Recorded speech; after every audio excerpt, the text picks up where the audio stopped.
Saya dari pertama muncul Kiai Imad sampai saat ini belum pernah ada gesekan, saudara. Belum pernah saya meragukan kemunculan Kiai Imad beserta tesis beliau. Saya tidak ragu, bahkan saya percaya tentang tesis beliau, saudara. Perkara orang lain marah, perkara orang lain ngamuk-ngamuk, itu nggak urus saya, nggak urus. Yang penting saya bisa menerima apa yang disampaikan oleh Kiai Imad dengan akal sehat, nah, bukan dengan pikiran kotor, pikiran jahat, bahkan sampai memprovokasi saudara. Kemarin saya merosting Kiai Imad beberapa video saya, dan itu sudah saya private, sudah saya hapus, hanya untuk memancing saja. Jadi saya ketika ingin percaya terhadap seseorang, saya itu harus mengujinya dulu. Nah, walaupun ujian yang saya berikan, ujiannya bukan di kelas akademisi, bukan kelas pendidikan, saudara. Jadi saya mengingat petuah daripada leluhur saya, saudara, bahwa ketika seseorang yang kamu puji, itu sebelum kamu puji harus kamu uji dulu.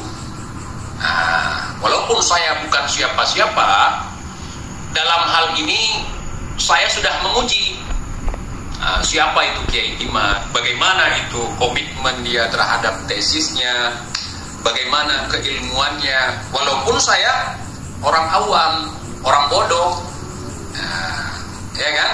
Iya, tetapi saya menguji dulu, baru memuji. Memuji dalam artian menyanjung, bukan memuji supaya dapat surga. Kita harus memuji Kiai Imad, bukan. Nah, setiap kata-kata yang dilemparkan oleh Kiai Imad ke ruang publik, saya dengan mudah memahaminya, saudara.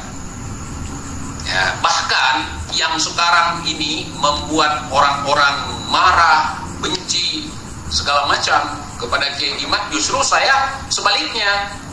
Misalnya gini, satu lagu Roma yang berjudul Sebujur Bangkai lebih mulia daripada 70 Habib. Saya percaya itu omongan itu. Saya percaya berdasarkan omongan Kiai Imad terdengar di telinga saya, terus saya percaya. Enggak demikian. Nah, kalau kalian menonton atau mendengarkan lagu Sebujur Bangkai dari Bung Roma, tentu kalian akan paham tentang kematian, saudara. Tentang kematian. Nah, di situ kita mengkaji tentang kematian. Terus dibandingkan dengan di dalam tubuh saya mengalir darah Rasulullah. Hei anjing, hei babi. Nah, kemudian dibandingkan dengan datuk kami itu para wali, datuk kami itu yang menyebabkan tanah subur di Indonesia, datuk kami itu orang-orang yang mulia, datuk kami itu yang mendoakan supaya Indonesia damai. Kira-kira lagu Sebujur Bangkai Bung Roma lebih mulia mana daripada dongeng datuk? Nah, dikisahkan oleh orang yang mengisahkan suatu ketika datuk ana mi'raj 70 kali sehari. Kira-kira bermanfaat lagu itu atau dongeng orang ini? Saya sebagai orang yang mau berpikir, walaupun saya bodoh, tidak berpendidikan tinggi, tidak bergelar doktor, coba pikirkan sendiri. Kalau nggak bisa terima ya terserah. Lebih mulia mana daripada datuk anak? Kalau tidak malu kepada Allah, maka beliau akan memadamkan api neraka dengan kelingkingnya, saudara. Lebih mulia mana? Saya ajak berpikir. Saya nggak ngajak kalian memprovokasi kalian, nggak. Saya ngajak berpikir. lebih mulia mana daripada dongeng Maman Kacang yang dapat surat rekomendasi masuk surga tanpa hisab? Lebih mulia mana? Kalau kita bahas kemuliaan. Nah, kadang-kadang Kibin nggak, memang Kibin nggak punya otak. Bosnya Kibin juga ikut-ikutan nggak punya otak. Jadi memframing seolah-olah Kiai Imad mengeluh-elukan Bung Roma, mengeluh-elukan syair lagu dangdut daripada habaib. Tidak begitu. Kemudian ada yang memframing bahwa Kiai Imad itu mengadu domba dengan mengatakan seperti itu. Bukan. Yang mengadu domba, yang mengatakan kaki seorang habib yang bodoh, yang maksiat, yang mabuk, yang zina, yang judi lebih mulia daripada 70 kepala kiai yang alim. Nah, lebih mulia mana? Syair dalam lagu Bung Roma, lirik dalam lagu Bung Roma dibandingkan dengan habib yang ngomong seperti itu. Nah, syair itu mengajak kita kepada merenung, mengingat tentang kematian.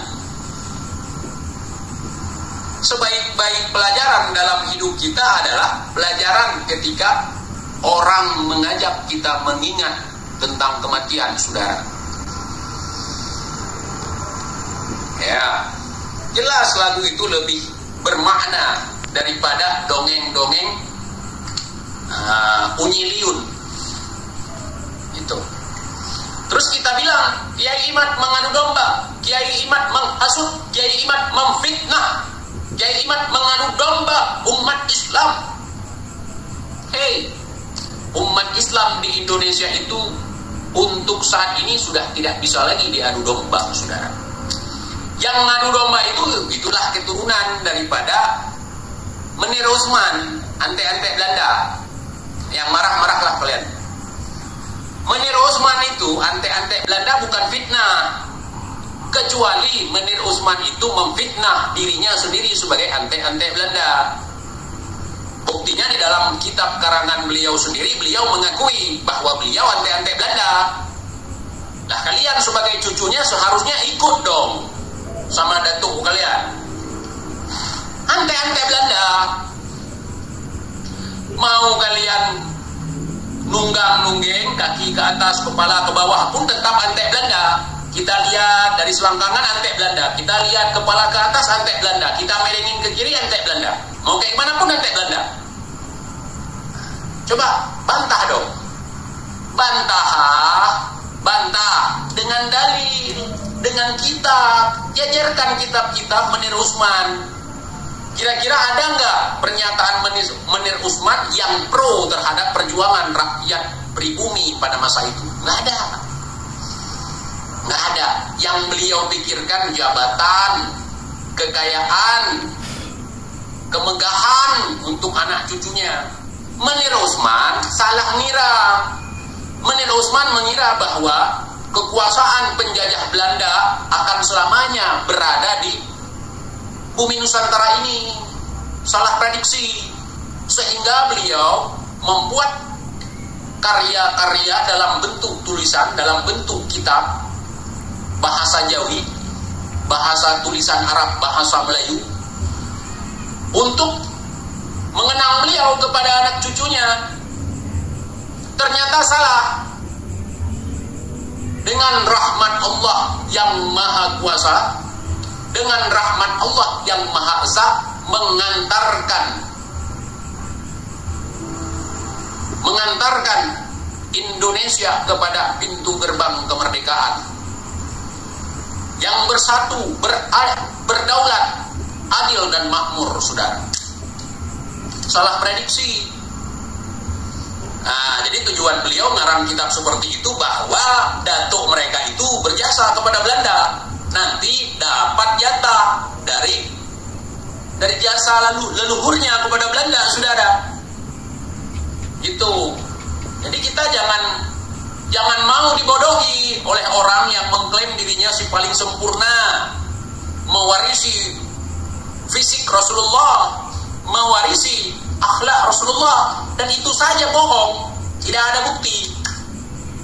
Nah, kira-kira begini, ada yang bilang si unyil itu mewarisi akhlak Rasulullah, mewarisi jasad Rasulullah, kira-kira itu fitnah bukan? Jangan fitnah Rasulullah, jangan pansos Rasulullah. Kalau ingin makan, biasa aja. Kita ingin dihormati tapi pakai nama orang lain, dasar nggak punya harga diri. Saya dari pagi-pagi udah bantah itu. Ya Allah, ya Allah. Ya, saya ulang-ulang biar paham kibin-kibin.